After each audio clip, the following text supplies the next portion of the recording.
अब देखिए दूसरा श्लोक प्रारंभ किया जा रहा है। क्या किया जा रहा है? दूसरा श्लोक प्रारंभ किया जा रहा है। दूसरे श्लोक में भगवान की स्तुति करने का संकल्प लिया गया है।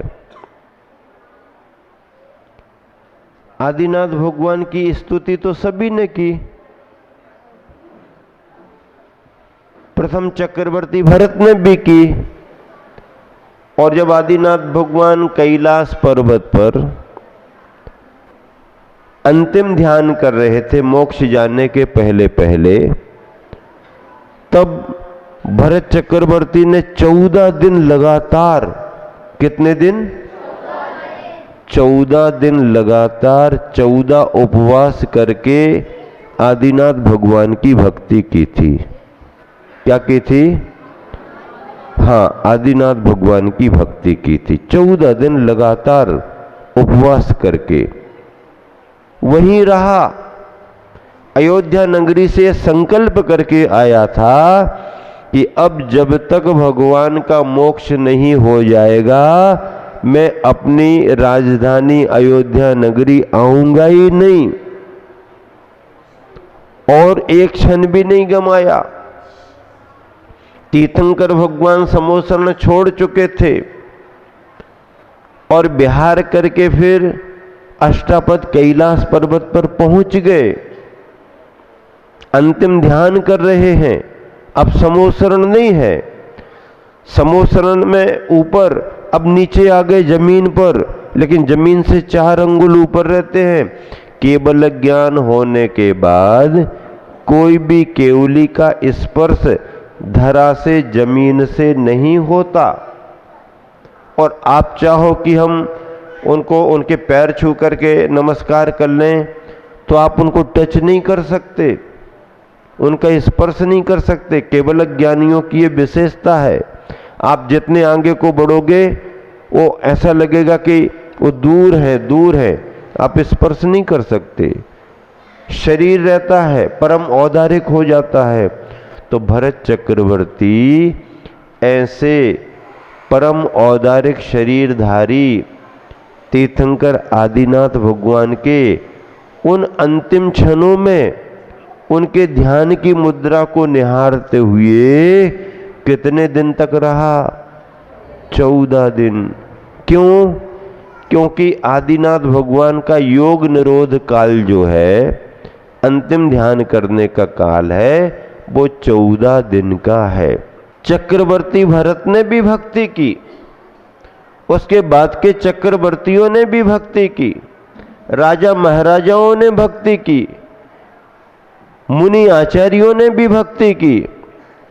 लेकिन इस कलिकाल पंचम काल में आदिनाथ भगवान की महिमा को बतलाते हुए आचार्य प्रवर मानतुंग स्वामी ने भी भक्ति की। किन्होंने भक्ति की? हाँ, मानतुंग आचार्य महाराज ने भी भक्ति की। और वो आचार्य महाराज क्या कह रहे हैं? अब मैं स्तुति का संकल्प करता हूं।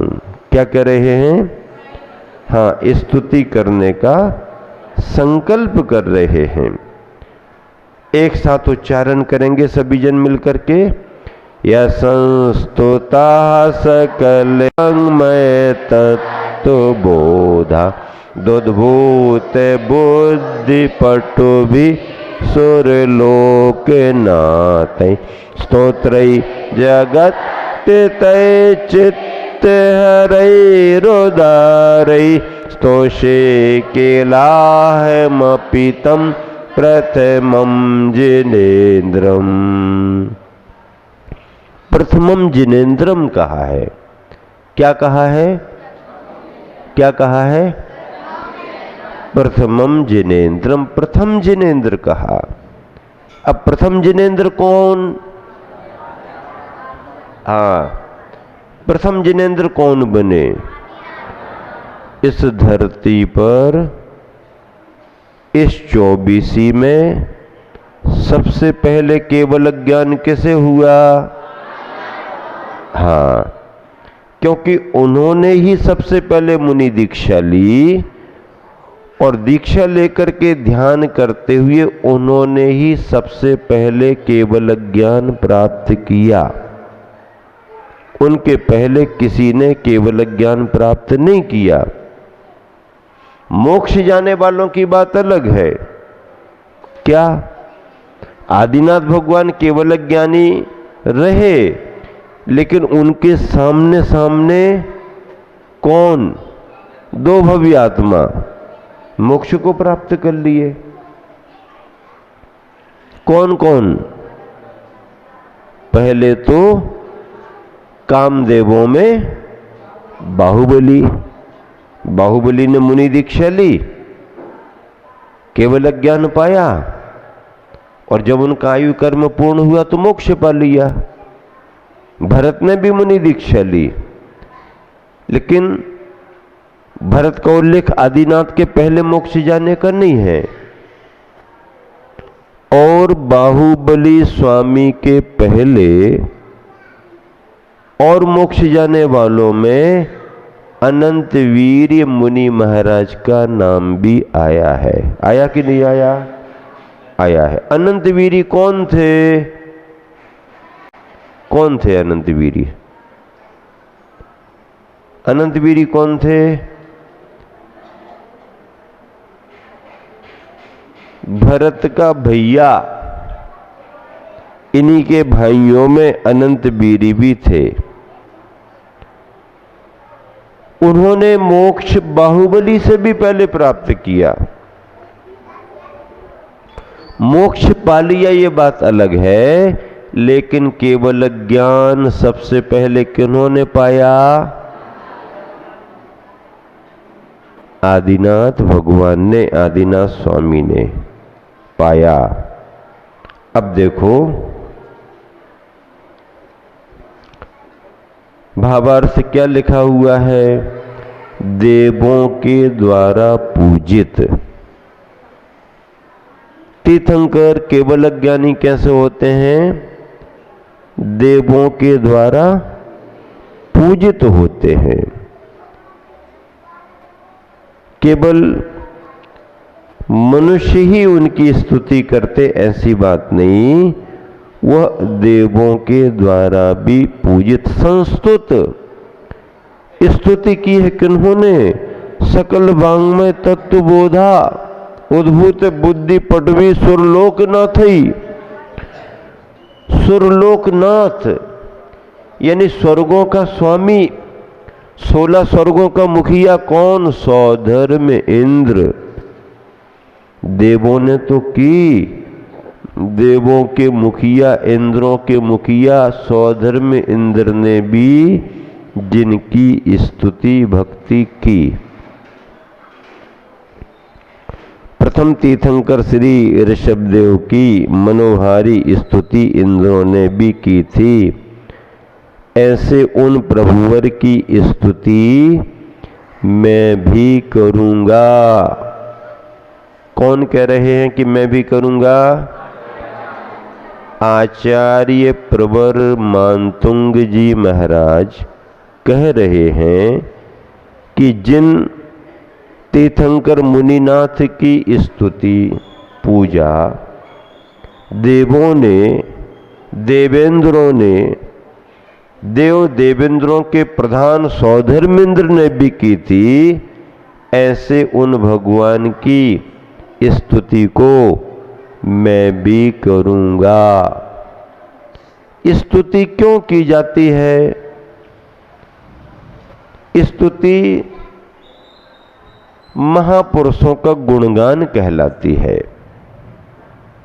जो श्रेष्ठ पुरुष होते हैं, महापुरुष होते हैं, पुण्य पुरुष होते हैं, उनके गुणों का जो गुणगान किया जाता है, क्या उनके गुणों का जो बखान किया जाता है, गुणगान किया जाता है, उसे स्तुति कहा जाता है। इससे क्या शिक्षा मिल रही है? इससे ये शिक्षा मिल रही है कि हमारे को किसी की विशेषताओं को बतलाना चाहिए, उनके गुणों का बखान करना चाहिए। अच्छाइयों की चर्चा करने का समय आए तो बार बार बार बार अच्छाइयों की चर्चा होनी चाहिए। जब नवंबर 2019 4 दिसंबर को मैं गुरुवर के चरणों में पहुंचा, नवंबर 2019 का सन 4 दिसंबर की तारीख पहुंचा, तो आचार्य श्री मंच पर, पूरा संघ मंच पर, और आचार्य श्री की उपस्थिति में मुझे निवेदन किया संचालक महोदय ने, विनय भैया जी ने, कि महाराज जी कुछ अपने भाव प्रकट करें।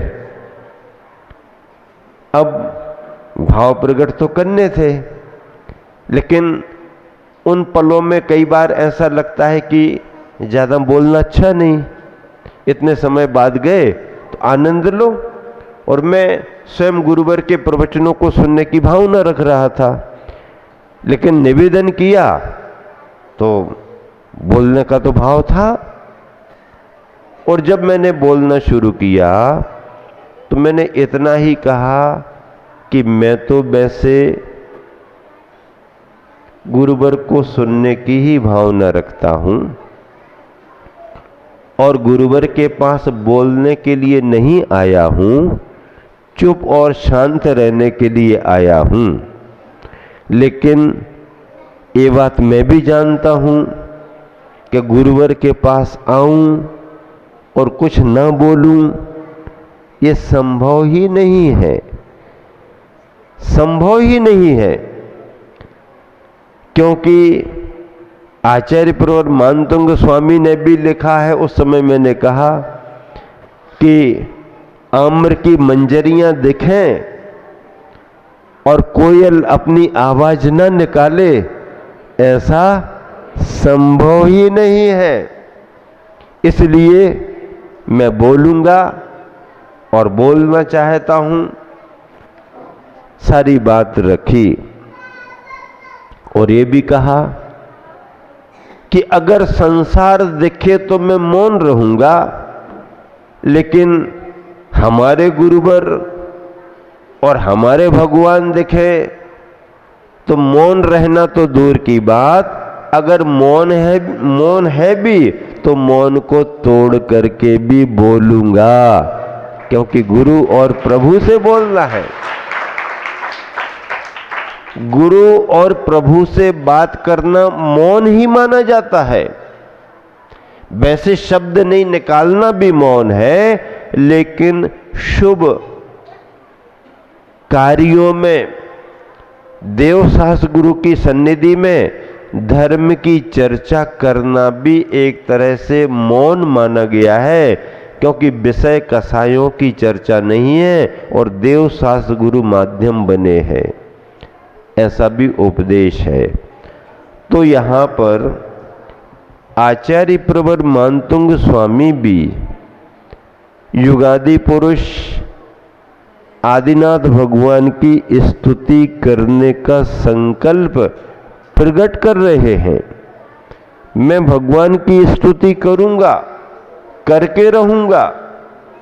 देखो, संकल्प में बड़ी शक्ति होती है, होती कि नहीं होती? संकल्प में शक्ति होती कि नहीं होती? अगर किसी बात का संकल्प नहीं है तो तुम्हें अपनी शक्ति का एहसास नहीं होगा।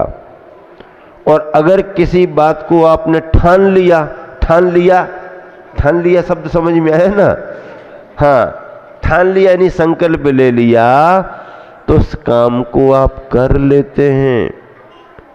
चाहे उपवास का मामला हो, चाहे एकासन का मामला हो, चाहे किसी भी तरह का मामला हो, मन में ठान लिया तो फिर ठान लिया। अब चतुर्मास का समय चल रहा है, अब बारिश बारिश भी हो रही है, ज़्यादा प्यास भी नहीं लगती है। इस समय अगर आप पानी पियो भी तो पानी पीने में वो इच्छा और वो टेस्ट सा भी नहीं आता है, क्योंकि अंदर से ज़्यादा प्यास नहीं है। और वो समय याद करो जब गर्मी के मई जून का समय चल रहा था, पसीना पसीना हो रहे थे आप, और एक गिलास पानी भी यदि अच्छा मिल जाए तो आप कैसा महसूस करते थे? उस समय एक गिलास पानी पीने में कैसा महसूस करते थे और अब एक गिलास पानी पीने में कैसा फर्क है। हाँ, अगर आपने अभी संज्ञा कि मैं दिन भर पानी नहीं पीऊंगा, 2-4 बार में ही काम चलाऊंगा, तो आपका काम चल सकता है। अगर आपने इतना भी नहीं किया और इतना भी कर लिया कि दिन में जितनी बार पीना होगा पी लेंगे, लेकिन रात में अभी इन दिनों में नहीं पीऊंगा, तो आपको प्यास सताने वाली नहीं है। केवल संकल्प अगर आप ले लेंगे कि जो भी खाना पीना है शाम तक कर लिया, भोजन तो करना ही नहीं है। अब रही प्यास की बात, तो जितना पानी यानी पीना है शाम होने के पहले पहले पानी पी लिया। रात में अगर आपने संकल्प कर लिया तो इन दिनों में बाधा ज्यादा नहीं आती, क्योंकि उष्णता नहीं है। भोजन के बारे में भी ऐसा है, जिनका रात्रि भोजन का त्याग है, अगर वह दिन में सोचें कि हम केवल 2 बार ही भोजन करेंगे, तो चतुर्मास का आध्यात्मिक आनंद आप ले सकते हो। घर में रह करके भी साधना का आप लाभ ले सकते हो। खान पान में ऐसे संकल्प करना चाहिए। और अगर इतना भी संभव नहीं हो रहा है तो कम से कम इन दिनों में बाजार की अभक्ष्य वस्तुओं को ग्रहण ना करें, बार बार बाजार में ना खाएं या बाजार का ही ना खाएं। और खाना है तो बाजार का ला करके घर में भले खा लें। कहने का मतलब कुछ तो परिवर्तन करें, लेकिन बाजार का बना हुआ ना खाएं, अपने घर का बना हुआ खाएं तो बहुत अच्छा माना जाएगा। क्यों? क्योंकि ये चतुर्मास का काल है। अभी देखो दोनों ब्रह्मचारी भैया भी किस साधना में ढल रहे हैं। हम महाराजों जैसे ही एक बार भोजन और एक बार पानी, बहुत बड़ी साधना है। अगर व्यक्ति ने अपने दिन भर रात भर की चर्या में एक बार भोजन पानी करने का अभ्यास कर लिया तो उसकी साधना तो अपने आप में बहुत बड़ी हो गई। तो ऐसा अभ्यास आप लोग भी कर सकते हैं। समय आपका हो गया है। भक्तामर स्तोत्र की स्तुति में 2 श्लोकों के माध्यम से आपके सामने व्याख्यान रखा। इसी शुभ भावना से विराम देता हूं कि जैसा आपने आज लाभ लिया है वैसा लाभ कल भी, परसों भी और रोज रोज भी लें। इसी शुभ भावना से विराम देता हूं।